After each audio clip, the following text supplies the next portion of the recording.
Item ಯಾವುದೇ ಇರಲಿ try ಮಾಡಿ ಆಚಿ ಚಿಕನ್ ಮಸಾಲಾ. ಈಗ ರಾಜ್ಯ ರಾಜಕಾರಣದಲ್ಲಿ ಏನ್ ನಡೀತಾ ಇದೆ, ಬಹಳ ಪ್ರಮುಖವಾಗಿ ರಾಜ್ಯ ಕಾಂಗ್ರೆಸ್ ನಲ್ಲಿ ಏನ್ ನಡೀತಾ ಇದೆ, ಅದರಲ್ಲೂ ಈ ಕುರ್ಚಿ ಫೈಟ್ ನಡುವೆ ಎಲ್ಲಿಗೆ ಬಂದು ನಿಂತ್ಕೊಂಡಿದೆ, ಡಿ ಕೆ ಶಿವಕುಮಾರ್ ಏನ್ ಮಾಡ್ತಾ ಇದ್ದಾರೆ, ಹಾಗಾದ್ರೆ ಸಿಎಂ ಸಿದ್ದರಾಮಯ್ಯನವರು ಈ ಕುರ್ಚಿ ಉಳಿಸಿಕೊಳ್ಳೋದಕ್ಕೆ ಏನಾದ್ರೂ ತಂತ್ರಗಾರಿಕೆ ಮಾಡ್ತಾ ಇದ್ದಾರಾ, ಗಮನಿಸ್ತಾ ಹೋಗೋಣ.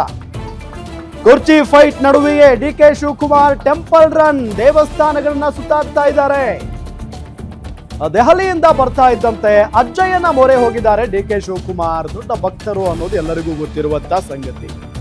ನೊಣವಿನ ಕೆರೆ ಅಜ್ಜಯ್ಯನ ದರ್ಶನವನ್ನ ಪಡೆದಿದ್ದಾರೆ ಡಿಸಿಎಂ ಡಿ ಕೆ ಶಿವಕುಮಾರ್ ಅವರು. ಈ ಪವಿತ್ರವಾದ ಕ್ಷೇತ್ರದಲ್ಲಿ ನನಗೆ ನನ್ನದೇ ಆದ ನಂಬಿಕೆ ಇದೆ.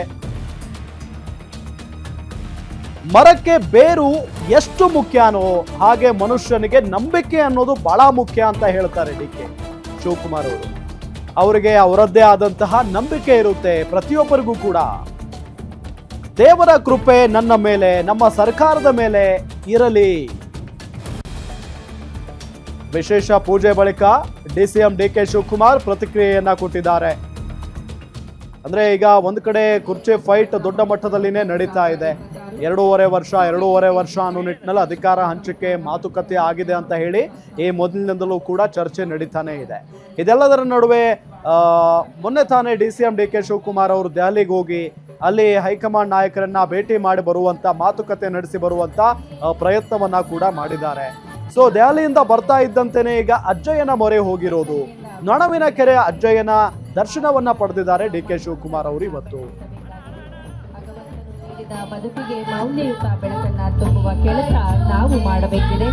ಅಂತಹ ಬೆಳಕನ್ನ ನೀಡುವಂತಹ ಜ್ಯೋತಿಯನ್ನ ಬೆಳಗಿಸ್ತಾ ಇದ್ದಾರೆ ಇದೀಗ ವೇದಿಕೆಯಲ್ಲಿ.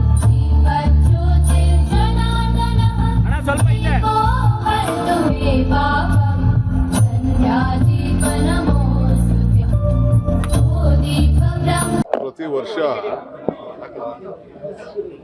ನಾನು 15-20 ವರ್ಷದಿಂದ ಬರ್ತಾನೆ ಇದ್ದೀನಿ. ಎಲ್ಲ ಮಧ್ಯ 1-2 ವರ್ಷ ನಾನು ತಪ್ಪಿರ್ಬೋದಷ್ಟೇ, ಮಿಕ್ಕಿದೆಲ್ಲ ಕೂಡ ನಾನು ಬರ್ತಾ ಇದ್ದೀನಿ. ಅದೇ ರೀತಿ ಇಲ್ಲೂ ಕೂಡ ಈ ವರ್ಷ ಕೂಡ ಬಂದಿದ್ದೀನಿ.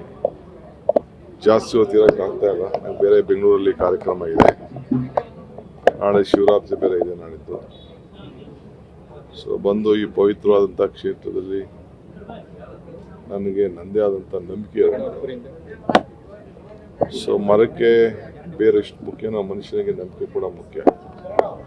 ಅವ್ರವ್ರಿಗೆ ಅವ್ರದ್ದೇ ಆದಂಥ ನಂಬಿಕೆಗಳಿರ್ತದೆ. ಸೊ ಆ ನಂಬಿಕೆ ಮೇಲೆ ನಾನು ಇಲ್ಲಿ ದೇವರ ಕೃಪೆ ನನ್ನ ಮೇಲೆ, ಸಮಾಜದ ಮೇಲೆ, ನಮ್ಮ ಸರ್ಕಾರದ ಮೇಲೆ 1000 ದಿನ ಆಗಿದೆ ಇವತ್ತಿಗೆ. ಈ ಪವಿತ್ರವಾದಂಥ ದಿನ ಬಂದು ಭೇಟಿ ಮಾಡೋಂಥ ಒಂದು ಅವಕಾಶ ಇವತ್ತು ನನಗೆ ದೇವರು ಒದಗಿಸ್ಕೊಟ್ಟಿದ್ದಾನೆ.